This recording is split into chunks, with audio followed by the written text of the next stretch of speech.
Tema khotbah saya adalah,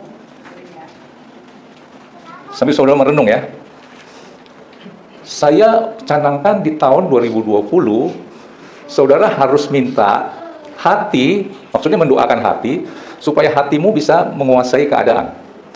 Bukan saudara mendoakan keadaan supaya keadaan baik, dan kalau saudara berdoa seperti itu, keadaan akan yang menentukan hatimu.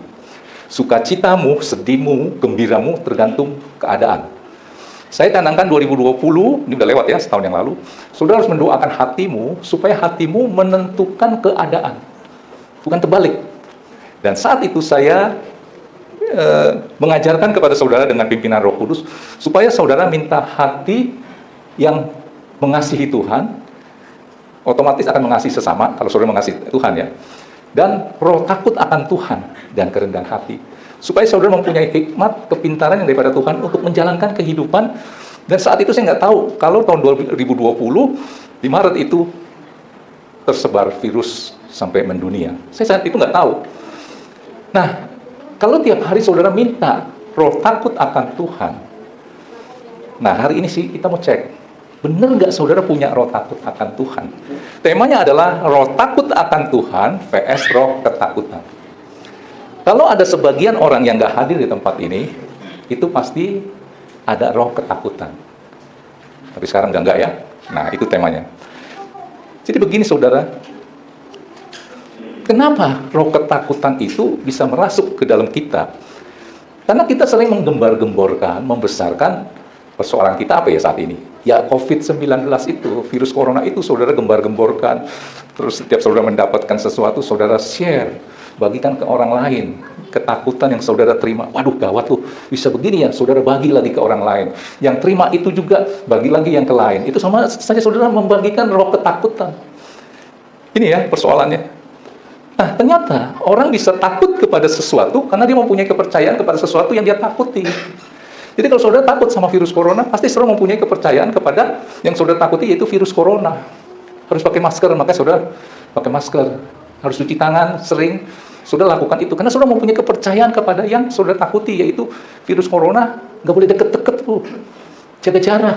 Saudara punya kepercayaan itu kepada yang saudara takuti, maka saudara akan melakukan apa yang mungkin diperintahkan oleh pemerintah, protokol kesehatan. Saudara nangkep ini. Nah, kalau saudara punya roh takut akan Tuhan, saudara juga harus mempunyai kepercayaan kepada yang saudara takuti, yaitu Tuhan. Ini ada enggak? Ya.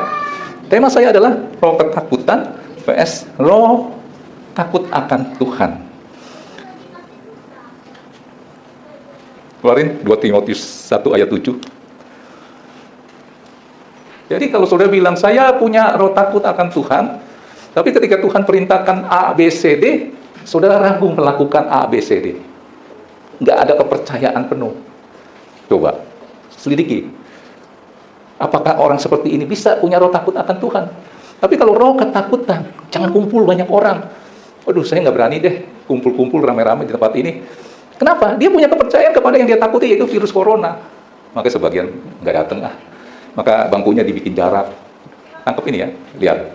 Firman Tuhan berkata, sebab Allah memberikan kepada kita bukan roh ketakutan. Jadi kalau saudara dirasuk oleh roh ketakutan, sehingga saudara, maaf ya, sebagian nggak berani beribadah, saudara bukan bagian daripada anak Tuhan. Tangkap ini. Melainkan roh yang membangkitkan kekuatan, kasih dan ketertiban. Akibat roh ketakutan membuat semuanya jadi kacau. Saudara masih ingat tahun lalu di bulan Maret, ketika diumumkan oleh pemerintah bahwa sudah terpapar 2 orang yang kena virus corona. Terjadi kekacauan di mana sembako diborong. Saudara masih ingat itu? Sebab Allah memberikan kepada kita bukan roh ketakutan. Ketika roh ketakutan itu merasuk seseorang, yaitu akhirnya terjadi kekacauan. Sebentar ya.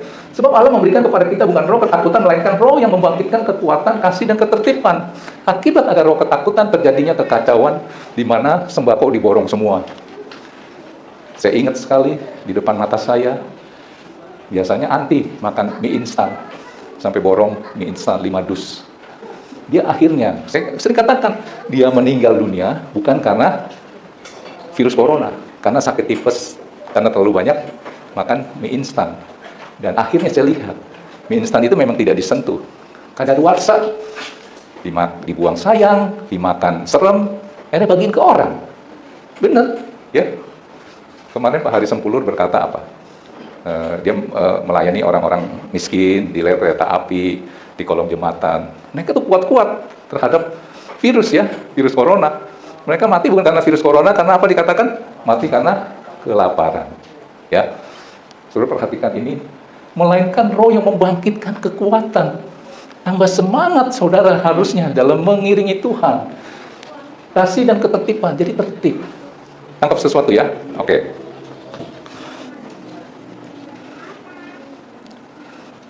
Saya kasih cerita ya, ini juga pernah saya sampaikan. Coba saudara bayangkan nih, saudara bagian ini nggak ya? Di satu negeri, ini saudara cerita ya, ini kan tahun lalu saya sampaikan.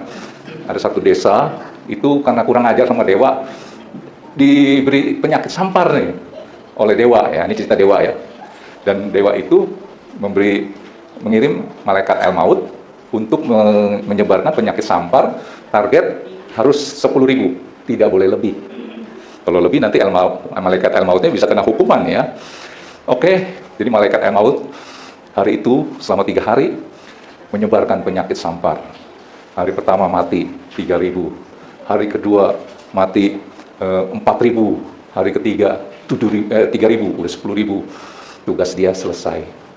Dia pulang dengan merasa ada satu kebanggaan karena sudah mencapai target. Tapi akhirnya begitu sampai ke tempatnya lah, saya nggak tahu, ini namanya juga cerita. Dia diomelin. Dia bilang, kan saya kasih, dewanya bilang, target 10.000. Lah ini sekarang kenapa mati 20.000? Malaikat El-Maut bilang, aduh, saya kasih penyakit tuh, orangnya saya hitung, dia bilang, 10.000 pas, nggak lebih. Nah ini 10.000 lagi, kenapa yang mati di desa itu 20.000? Selidik punya selidik, 10.000 mati itu benar kena sakit sampar, 10.000 itu mati karena ketakutan. Sudah percaya ini enggak? Iya benar ini, ya. Makanya saya sering lihat di berita-berita. Tadi siapa ya yang saya lagi cerita? Oh, mertua si itu meninggal. Pertanyaan saya meluncur keluar, COVID ya? Otomatis. Sebenarnya bukan sakit COVID, tetapi mungkin tadi ada penyakit lain. Oleh karena ketakutan, oleh karena COVID-19, ya meninggal karena ketakutan. Saudara bisa nangkep nggak dari cerita yang tadi saya katakan, target 10.000, kenapa yang meninggal 20.000? Ternyata 10.000 benar-benar kena penyakit sampar. 10.000 lagi dia mati karena ketakutan. Ya. Coba sekarang kita selidiki. Tadi saya katakan, masuk tahun 2020, berdoalah untuk hati kita ya. Coba keluarkan dulu sebentar, Amsal 9 ayat, Amsal 4 ayat 23.